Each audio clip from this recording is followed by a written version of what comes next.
He gathered them where lay the arms that late were good Rinaldo's.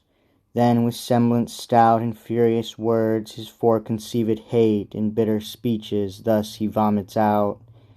Is not this people barbarous and ingrate, in whom truth finds no place, faith takes no rout, whose thirst unquenched is of blood and gold, whom no yoke boweth, bridle none can hold? So much we suffered have these 7 years long, under this servile and unworthy yoke, that thorough Rome and Italy are wrong 1,000 years hereafter shall be spoke. I count not how Cilicia's kingdom strong subdued was by Prince Tancredi's stroke, nor how false Baldwin him that land bereaves of virtue's harvest, fraud there reaped the sheaves. Nor speak I how each hour at every need, quick, ready, resolute at all assays, with fire and sword we hasted forth with speed, and bore the brunt of all their fights and frays. But when we had performed and done the deed, at ease and leisure they divide the praise. We reaped not, but travel for our toil. Theirs was the praise, the realms, the gold, the spoil.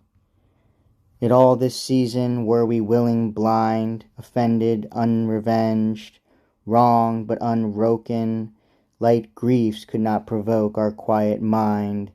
But now, alas, the mortal blow is stroken. Rinaldo have they slain, in law of kind, of arms of nations, and of high heaven broken. Why doth not heaven kill them with fire and thunder? To swallow them, why cleaves not earth asunder? They have Rinaldo slain, the sword and shield of Christ's true faith, and unrevenged he lies, still unrevenged lieth in the field, his noble corpse to feed the crows and pies. Who murdered him? Who shall us certain yield? Who sees not that, although he wanted eyes? Who knows not how the Italian chivalry proud Godfrey and false Baldwin both envy? What need we further proof? Heaven, heaven, I swear, will not consent herein we be beguiled. This night I saw his murdered sprite appear, pale, sad, and wan, with wounds and blood defiled, a spectacle full both of grief and fear. Godfrey, for murdering him, the ghost reviled. I saw it was no dream before mine eyes. Howe'er I look, still, methinks it flies. What shall we do? Shall we be governed still by this false hand, contaminate with blood, or else depart and travel forth, until to Euphrates we come, that sacred flood, where dwells a people void of martial skill, whose city's rich, whose land is fat and good, where kingdoms great we may at ease provide, far from these Frenchmen's malice, from their pride.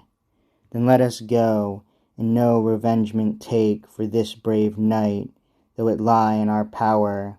No, no, that courage rather newly wake, which never sleeps in fear and dread 1 hour. And this pestiferous serpent, poisoned snake, of all our knights it hath destroyed the flower. First let us slay, and his deserved end example make to him that kills his friend. I will, if your courageous force dareth so much as it can well perform, tear out his cursed heart without remorse, the nest of treason false and guile enorm. Thus spake the angry knight with headlong course.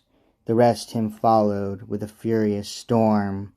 Arm, arm, they cried, to arms the soldiers ran, and as they run, arm, arm, cried every man.